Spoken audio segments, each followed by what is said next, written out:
အားလုံးပဲမင်္ဂလာပါရှင်ဒီနေ့မှာတော့ daily reorder ကိုဘယ်လိုဖြည့်တယ်လဲဆိုတာကိုကြည့်ကြည့်လိုက်ရအောင်เนาะပထမဦးဆုံးအနေနဲ့ reorder ဖြည့်တိုင်းမှာအမြဲတမ်း skimming and scanning ကိုအရင်စလုပ်ပါတယ်အခုလဲ skimming and scanning ကိုလုပ်မယ် skim and scan လုပ်လိုက်တော့ rains dust lightly air heat cloud daily September newly watch refresh ဆိုတော့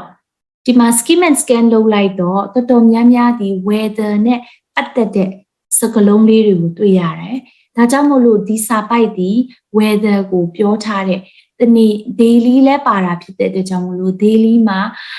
ဖြစ်နေတဲ့ weather ကိုပြောထားတဲ့စာပိုက်ဖြစ်မယ်ဆိုတာကိုသိလိုက်ရပြီဒါပြီးရင်တော့ step number 2ဖြစ်တဲ့topic sentence introduction ပထမဆုံးစာကြောင်းကိုရှာကြမယ်။တကြောင်းချင်းစီကိုဖတ်လိုက်ခြင်းအဖြစ်ဘယ်စာကြောင်းဟာ topic sentence ဖြစ်မလဲဆိုတာကိုသိနိုင်တယ်။ But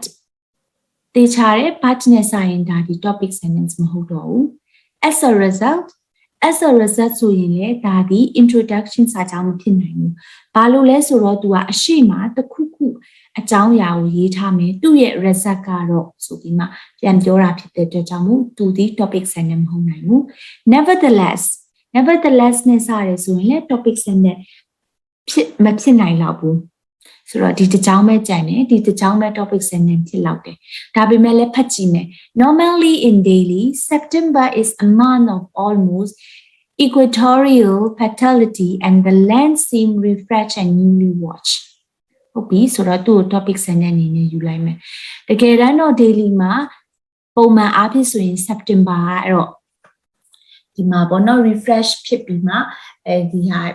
land တွေကလည်းအမြဲတမ်းဆိုနေတယ်ပေါ့နော် newly watch ဒီလိုမျိုးရာဒီဥတုအခြေအနေရှိတယ်တဲ့ဒါပြီးရင်သူ့ရဲ့အတွဲကိုရှာမယ်ဒီမှာဆိုနေတယ်နော်ရာဒီဥတုတွေဟာ refresh ဖြစ်တယ် land တွေကလည်း refresh ဖြစ်တယ်ဆိုတာကိုပြောထားတယ်သူ့ရဲ့အတွဲကိုရှာမယ် In the year of our arrival after approaching summer the rains had lasted for only 3 weeks as a result ဘာမှမပြောထားသေးတော့ as a result မဖြစ်နိုင်ဘူး nevertheless unpack ဆိုတော့မဖြစ်နိုင်ဘူးဆိုတော့သူ့ရဲ့အတွဲဖြစ်နိုင်တယ် But in the year of our arrival after approaching summer the rains had lasted for only 3 weeks ဒါပေမဲ့လည်းသူတို့ရောက်သွားတဲ့အခါမှာတော့မိုးက3ပတ်ပဲရွာလိုက်တယ်ပေါ့နော်3ပတ်ပဲရွာလိုက်တာဖြစ်တယ်တဲ့ပြီးကြတော့သူ့ရဲ့အဖြေကိုရှာမယ် As a result that was everywhere in the city all look at if they have become likely ဒါဖြစ်ဖို့များတယ်နော်မိုးက3ပတ်ပဲရွာတယ်ဆိုတော့ as a result သူ့ရဲ့result ကတော့dust was everywhere ဖုံထနေတယ်ပေါ့နော်ပြီးတဲ့အခါမှာဒီမှာမျိုးထဲမှာရှိတဲ့တစ်ပင်တို့ပန်းပင်တို့တွေမှာကျတော့ဒီဖုံချောင်းမှုလို့ပေါ့နော်ဒီပေါင်တာမုံကြီးတွေဖြစ်နေတယ်လို့မျိုးဖြစ်တယ်တဲ့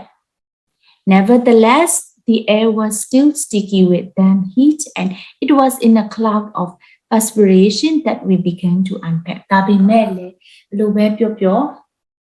လေကတော့ sticky ဖြစ်နေတဲ့အတွက်ကြောင့်မို့နောက်ဆုံးမှာတော့သူတို့တွေဟာ unpack လုပ်လိုက်ကြတယ်ပေါ့နော် unpack လုပ်လိုက်ကြတယ်ဆိုတော့နောက်ဆုံးမှာတော့ဘယ်လိုပဲဖြစ်ဖြစ်ဒီမှာနေလိုက်ကြတယ်ပေါ့နော်သူတို့ရဲ့အထုပ်တွေကို unpack လုပ်လိုက်တယ်အဖြေစစ်ကြည့်လိုက်မယ်